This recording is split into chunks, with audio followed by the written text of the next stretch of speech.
അർജുന, സത്യം പറഞ്ഞാൽ ഞാൻ ഇതുവരെ ആരെയും സ്നേഹിച്ചിട്ടില്ല. ഇനി സ്നേഹിക്കാനായിട്ട് പറ്റുമെന്ന് തോന്നുന്നില്ല.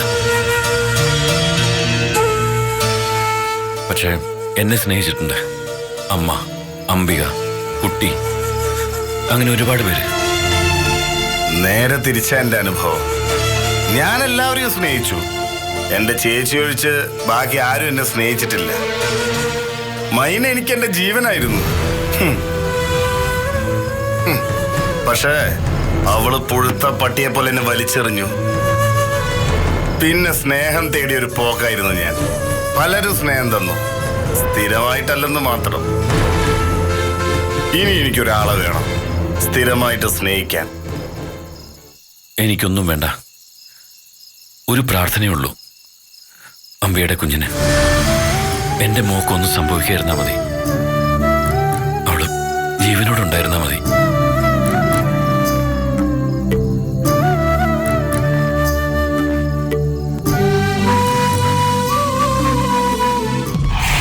ശരവണ സർ, ഒരു 5-6 മണിക്കൂർ കഴിയാതെ ബോധം തെളിയില്ല. ആളൊഴിഞ്ഞ ഏതെങ്കിലും സ്ഥലത്ത് കൊണ്ടുപോയി കളഞ്ഞേക്കേ. ബോധം തെളിയുമ്പോ ഒന്നും സംഭവിക്കില്ല. ആരെക്കുറിച്ചുള്ള മെമ്മറിയും അവശേഷിക്കാൻ സാധ്യതയില്ല. ഓർമ്മശക്തി പോലും. സർ, ഇനി അഥവാ എന്തെങ്കിലും ഓർത്താൽ തന്നെ നമ്മളെ ചൂണ്ടിക്കാണിക്കാനൊന്നും പറ്റില്ല. നമ്മളങ്ങ് പറക്കുകയല്ലേ. ശരവണ, എടുത്തുകൊണ്ട് പോ.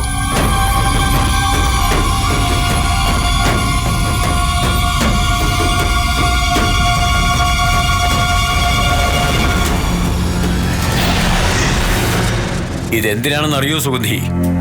വേണുഗോപനൊരു പാഠമാകാനാ. കള്ളക്കടത്തിലും കച്ചവടത്തിലും വാക്ക് തെറ്റിക്കരുത്. അത് നിയമമാണ്. ഒരിക്കലും ലംഘിക്കരുതാത്ത നിയമം.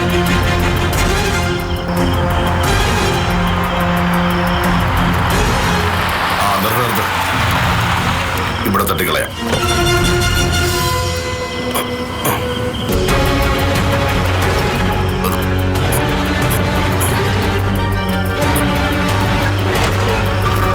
ചത്തോ? ശ്വാസമുണ്ട്, അതിന് കാര്യമില്ല. ഏതെങ്കിലും പട്ടി കടിച്ച് കയറിക്കോളൂ. എന്തെങ്കിലും ആവട്ടെ, നമുക്ക് പോവാ. കേറങ്ങോട്ട്.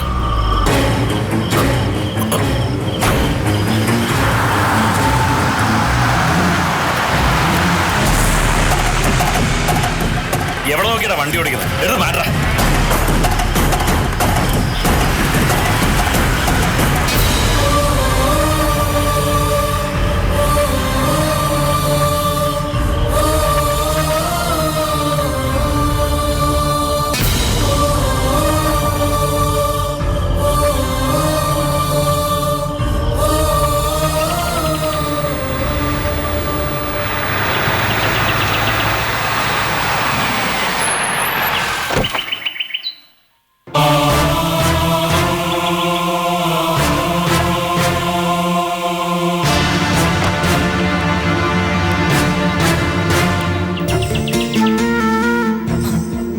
എന്തായി സിദ്ധാർത്ഥ, വല്ല വിവരവും? ഇല്ലടുത്തി, ഒരു വിവരം കിട്ടിയില്ല.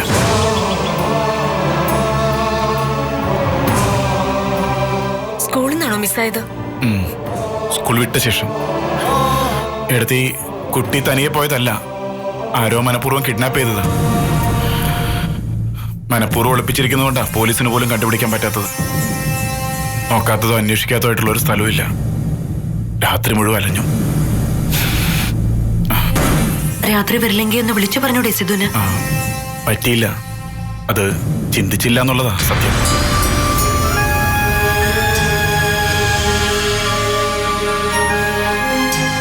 മനസ്സേ, വിഷമിക്കണ്ട. ഓർത്ത് കാണില്ല. ഓർക്കില്ല. ഞാൻ പറഞ്ഞില്ലേ ഗൗരിച്ചോട്, പെങ്ങളുടെ കാര്യം കഴിഞ്ഞിട്ടേ ഉള്ളൂ ഭാര്യ. ഞാൻ കാത്തിരുന്ന് കണ്ണു കഴിക്കുന്നത് മാത്രം വെച്ച്.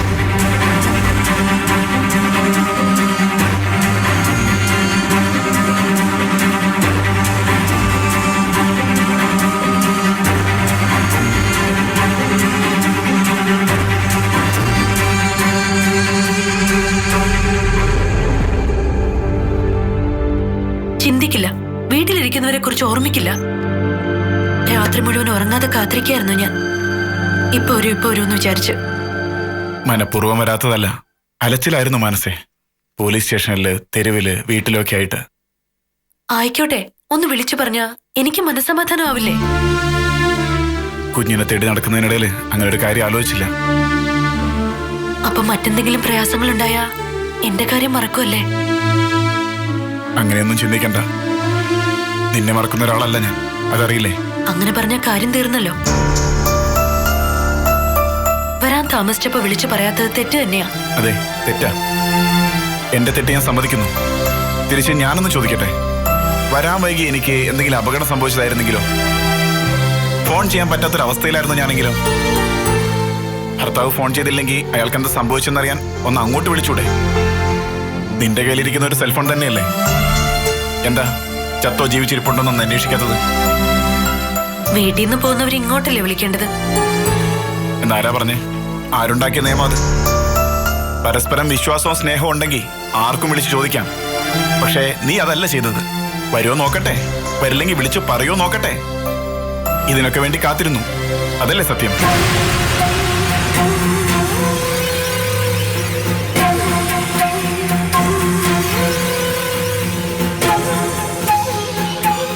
ഞാൻ കുറ്റപ്പെടുത്തിയതല്ല. കാത്തിരിക്കാനും ഓർത്തിരിക്കാനും ഒക്കെ ഒരാളുള്ളത് ഭാഗ്യമാണ്. എന്നുവെച്ച് ജീവിതം പരസ്പരം പരീക്ഷിക്കാനുള്ളതല്ല. സ്നേഹം അതിങ്ങനെ അളക്കാനുള്ളതുമല്ല. ഒരളവുമില്ലാതെ വാരിക്കോരി കൊടുക്കാനുള്ളതാ. ഒന്ന് കിടക്കണം.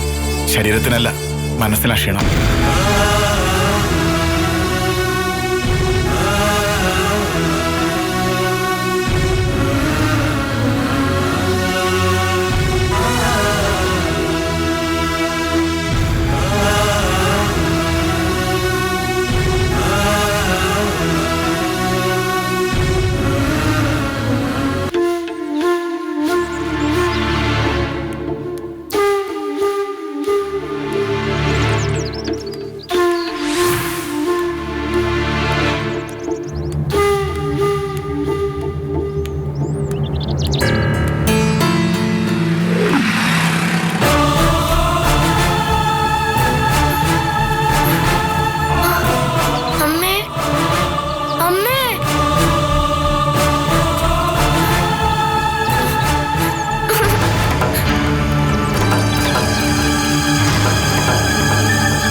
ചേച്ചി എന്താ ചില കള്ളന്മാരെ നോക്കണ പോലെ എന്നെങ്ങനെ നോക്കുന്നേ?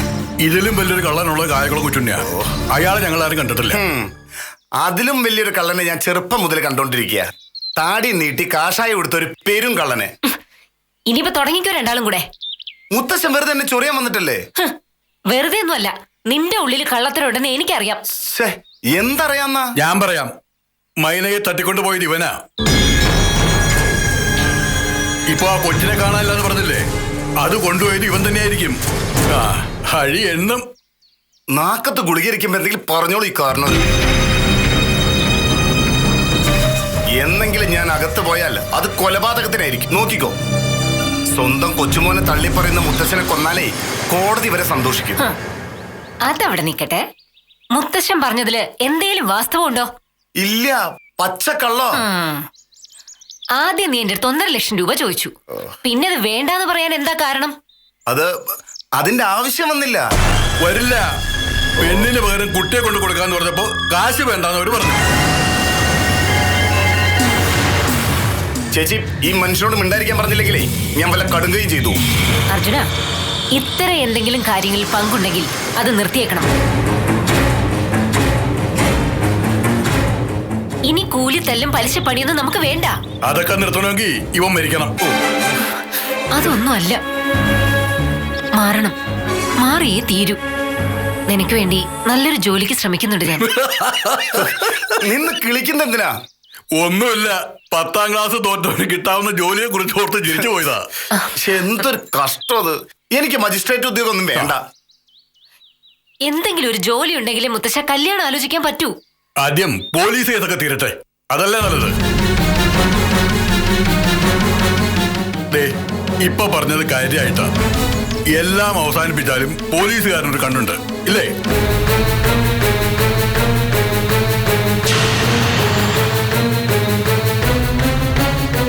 അത് മാറണം മോനെ. മാറിയാലേ കുടുംബജീവിതം ഉണ്ടാവൂ.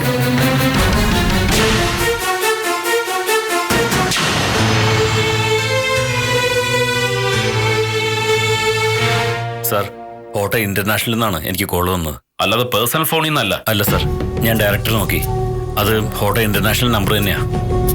ആരാണ് സംസാരിച്ചത്? ഒരു സ്വാമി എന്ന് മാത്രം പേര് പറഞ്ഞു. മറ്റെന്തെങ്കിലും? ഒന്നുമില്ല സാർ. എന്തായിരുന്നു പറഞ്ഞത്? കുട്ടി കൈവശമുണ്ട്, തിരിച്ചു കിട്ടണമെങ്കിൽ 1 കോടി രൂപ തരണം എന്ന് പറഞ്ഞു. എന്ത് മറുപടി പറഞ്ഞു? കൊടുക്കാന്ന് പറഞ്ഞു സാർ. എന്നാലല്ലേ അവരിവിടുന്ന് പോവാതിരിക്കൂ. ഓക്കെ. കുട്ടി ഇപ്പോ ഈ ഹോട്ടലിൽ തന്നെ ഉണ്ടല്ലേ? എന്ന് ഉറപ്പിച്ച് പറയാൻ കഴിയില്ല സാർ. പണം തന്ന കുട്ടി എത്തിച്ചിരുന്ന് മാത്രമേ പറഞ്ഞുള്ളൂ. അതത്ര വിശ്വസിക്കാവുന്ന കോൾ അല്ലല്ലോ വേണുഗോപാൽ. എങ്കിൽ ഞാൻ ആ തന്ന നമ്പറിലേക്ക് സാറിന് വിളിച്ചു നോക്കി. അത് വേണ്ട. അങ്ങനെ ഒരു അന്വേഷണം ഉണ്ടായ ചിലപ്പോ അവർ രക്ഷപ്പെട്ടേക്കും. ഇതൊരു ചെറിയ കേസ് അല്ല വേണു, സൂക്ഷിച്ച് കൈകാര്യം ചെയ്യണം. ഞാനിപ്പോ എന്താ വേണ്ട സാർ? ഒന്നും ചെയ്യണ്ട. ഇനി വിളിച്ചാൽ അറ്റൻഡ് ചെയ്യുക. എന്നിട്ട് മാക്സിമം സമയം നീട്ടി ചോദിക്കുക. കുഞ്ഞിനെന്തെങ്കിലും ആപത്തുണ്ടാവോ സാർ? ഏയ്, പണം കൊടുക്കാൻ ഏറ്റ സ്ഥിതിക്ക് അവര് കുഞ്ഞിനെ ഒന്നും ചെയ്യില്ല. എന്റെ അച്ഛൻ നിരപരാധിയാണ് സാർ. അതുപോലെ ഗീതു. അവരെ ഇനിയെങ്കിലും പുറത്തു വിട്ടൂടെ? അച്ഛനെ പുറത്തിറക്കാൻ വേണ്ടി കഥ മെനഞ്ഞതാണോ? അല്ല സാർ, അന്വേഷിച്ചാൽ സാറിനത് ബോധ്യപ്പെടും.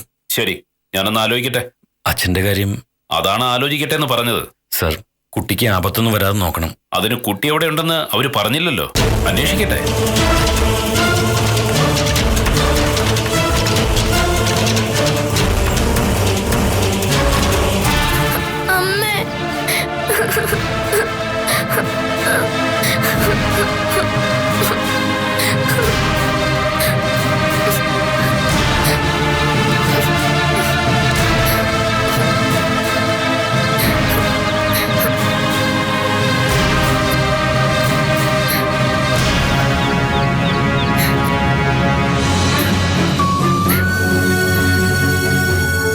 എന്താ മോളെ കരയുന്നേ? അമ്മ എവിടെയാ? മോക്ക് വീടുണ്ടോ? എവിടെയാ?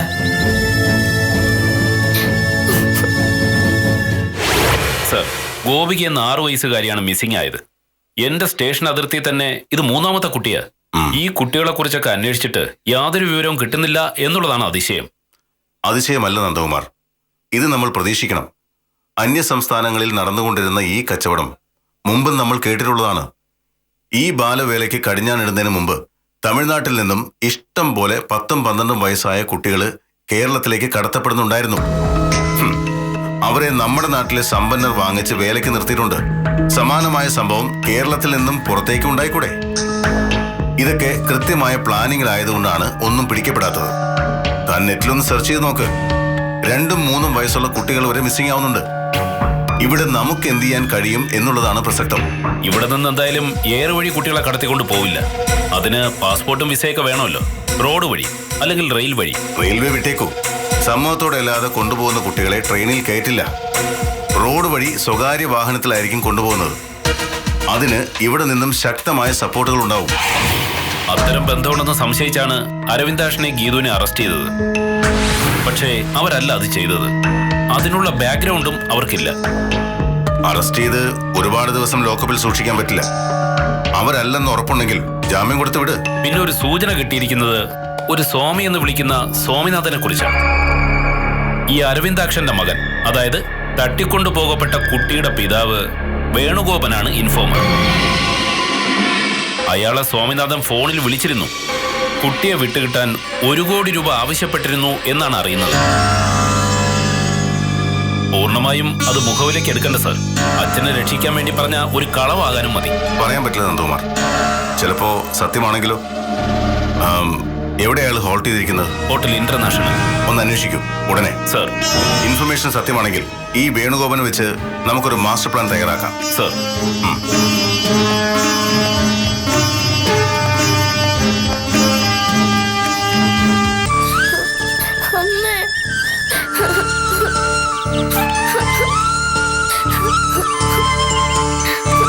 മോളെ, മോളെന്തിനാ കരയുന്നത്?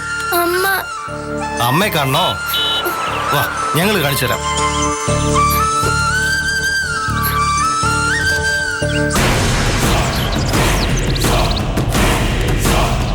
പെട്ടെന്ന് വാ, അല്ലെങ്കിൽ ചിലപ്പോ അമ്മ പോയെങ്കിലോ.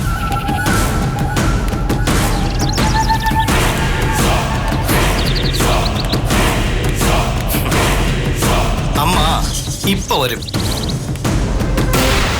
വേണ്ട. അത് തന്നെയാ, ഈ കമ്മലൊന്നും വേണ്ട. അമ്മ വേറെ വാങ്ങിത്തരും. വേണ്ട. സ്വർണത്തിനൊക്കെ ഇപ്പൊ എന്താ വില? ഈ കമ്മല് മാമനിരിക്കട്ടെ.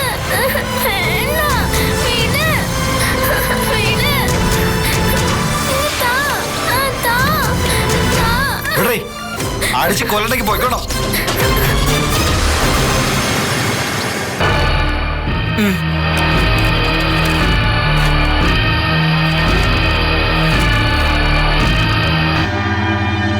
ഞങ്ങളെ ഇത്രയും ബുദ്ധിമുട്ടിക്കണ്ടായിരുന്നു. മിസ്സിസ് സഹദേവന് തെറ്റി. എന്നെ സീതാലക്ഷ്മിന്ന് വിളിച്ചാ മതി. ശരി, സീതാലക്ഷ്മി ചിന്തിക്കുന്ന തെറ്റാണ്. ഞങ്ങളെല്ലാവരും നിയമം പാലിക്കുന്നവർ മാത്രമാണ്. അരവിന്ദാക്ഷനെതിരെ വ്യക്തവും കൃത്യവുമായ തെളിവ് നൽകിയത് അയാളുടെ ഭാര്യ തന്നെ. അത്രയ്ക്ക് സ്പഷ്ടമായ ഒരാൾ മൊഴി നൽകിയ കേസിൽ സ്റ്റേഷനിൽ നിന്ന് ജാമ്യം അനുവദിച്ചാൽ നാളെ അത് കോടതിയിൽ ചോദ്യം ചെയ്യാം. പ്രതിയെ സഹായിച്ചു, ജാമ്യത്തിലിറങ്ങിയ പ്രതി തെളിവ് നശിപ്പിച്ചു എന്നൊക്കെ പറഞ്ഞ് ഇവർ കറുത്ത കോട്ടിട്ട് വാദിക്കും. ചുരുക്കത്തിൽ എന്റെ തൊപ്പി തെറിക്കും.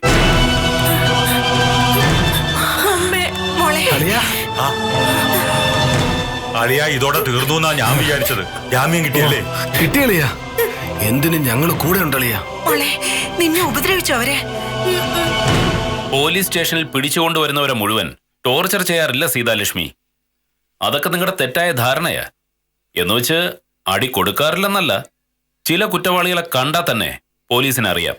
ഇപ്പതേ ഇയാളൊരു ചെറിയ കള്ളൻ ഒളിഞ്ഞിരിപ്പുണ്ട്. എന്നിട്ട് ഏട്ടനെ തല്ലിയോ? ഒരടിക്കുള്ള വകയൊക്കെ കയ്യിലുണ്ട്. എന്നിട്ടും തല്ലൊന്നും കൊടുത്തില്ല. അപ്പോ ജാമ്യത്തിന് തടസ്സമൊന്നുമില്ലല്ലോ? തൽക്കാലം ഇല്ല. കേസിൽ ഉൾപ്പെട്ടത് മറ്റു ചിലരാണെന്ന് ബോധ്യപ്പെട്ടതുകൊണ്ട് മാത്രമാണ്. എന്നുവെച്ച് പൂർണ്ണമായും നിങ്ങളല്ല കുറ്റം ചെയ്തെന്ന് പോലീസിന് ബോധ്യപ്പെട്ടിട്ടില്ല. സോ ഒരു കാരണവശാലും സ്റ്റേഷന്റെ പരിധി വിട്ട് പുറത്തു പോകരുത്. ഇടിക്കും ഉറപ്പായ ഞാൻ കുറ്റം സമ്മതിച്ചേനെ. അറിയാ രവന്തക്ഷ, തന്നെ പോലുള്ളവർ പോലീസിൽ കുറ്റം സമ്മതിക്കും. എന്നിട്ട് കോടതി ചെല്ലുമ്പോൾ നിഷേധിക്കും. അവസാനം പണി നമുക്ക് കിട്ടും. കുട്ടിയെ തട്ടിക്കൊണ്ടുപോയത് ആരാണെന്ന് വല്ല സൂചനയുണ്ടോ സാർ? ഹോട്ടൽ ഇന്റർനാഷണൽ കേന്ദ്രീകരിച്ച് ഒരു റാക്കറ്റ് പ്രവർത്തിക്കുന്നുണ്ട്. അന്വേഷണം നടക്കുന്നുണ്ട്.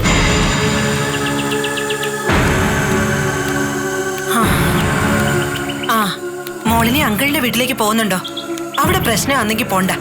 പോവാതിരുന്ന എങ്ങനാ സീതാലക്ഷ്മി? വേണുഗോപാലല്ലേ ഇപ്പോഴത്തെ അവളെ കൊച്ചിന്റെ അച്ഛൻ. അപ്പൊ മുമ്പ് വേറെ അച്ഛനുണ്ടായിരുന്നോ? ഏയ്, ഏട്ടൻ എന്താ ഈ പറയുന്നേ? ഒരു കാര്യം കൃത്യമായിട്ട് പറയാൻ സഹദേവൻ അറിയില്ല. മോള് പറ, അങ്ങോട്ട് പോണോ അതോ അമ്മയുടെ കൂടെ വരുന്നോ? വിവാഹം കഴിഞ്ഞില്ലെങ്കിലും ഞാൻ ആ വീട്ടിലെ ഒരു അംഗമായില്ലേ അമ്മേ. എന്നേക്കാൾ ഞാൻ ആ വീട്ടിൽ നിൽക്കേണ്ട ആവശ്യം എന്റെ കുഞ്ഞ്.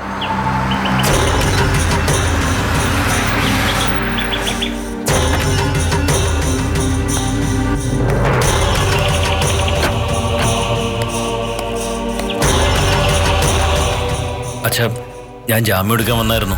വക്കീലിനെ കണ്ടപ്പോഴേ മനസ്സിലായടാ. ഇനിയിപ്പോ വേണ്ടടാ, ഞങ്ങൾ ഇറങ്ങി. ഞാൻ വക്കീലിനെയും കൊണ്ട് വന്നു മോനെ. രണ്ടുപേരെ ഇറക്കി. ഇനി പേടിക്കാനൊന്നുമില്ല. സോറി വക്കീലേ, ഞാൻ അറിഞ്ഞില്ല. സോൾറൈറ്റ്, എന്നെ തിരിച്ച് ഓഫീസിൽ വിട്ടാ മതി. നമുക്ക് പോവാച്ചാ. വാമോളെ. അല്ല, ഇത്രയും പ്രശ്നം ഉണ്ടായ സ്ഥിതിക്ക് ഗീതു അങ്ങോട്ട് വരണോ? വരണം. ഞാൻ എന്റെ ഭർത്താവിന്റെ വീട്ടിലേ താമസിക്കൂ. മോനെ, ഒരാവശ്യം വരുമ്പോ കണ്ടോ ഓടി വരും ഞങ്ങള്. ഒറ്റ മോള ഞങ്ങൾക്ക്. ഇവക്ക് വേണ്ടി എന്തും ചെയ്യും ഞങ്ങള്. അതുകൊണ്ടാണല്ലോ വേണുവിന്റെ മോക്ക് ഇഷ്ടമാണെന്ന് പറഞ്ഞപ്പോ കല്യാണത്തിന് സമ്മതിച്ച ഞങ്ങള് അല്ലേ ഓടി. മോൻ അംബികയെ ഒഴിവാക്കി വിട്. നാളെ വേണമെങ്കിൽ ആർഭാടമായിട്ട് കല്യാണം നടത്തി തരാം. ആർഭാടത്തിലൊന്നും അല്ലെങ്കിലും ഇത് നമ്മൾ നടത്തും ലക്ഷ്മി. നീ ധൈര്യമായിട്ടിരിക്കേ. മോള് വാ.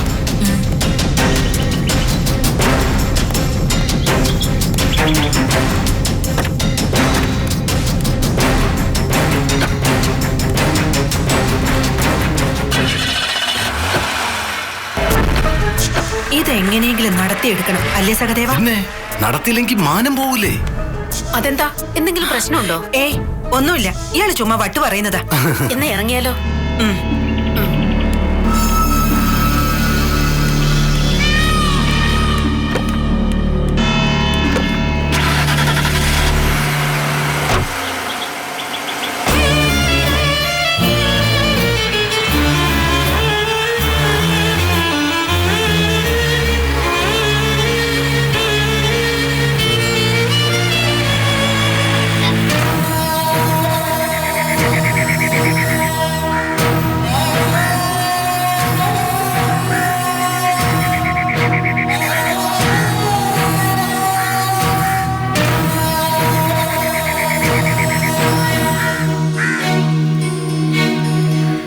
വെപ്രാളം കാണിക്കാതറ, എല്ലാവർക്കും തരാം.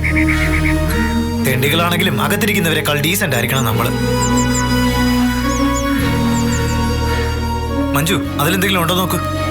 ചില തെണ്ടികൾ തൂത്തു വാരി തിന്നും.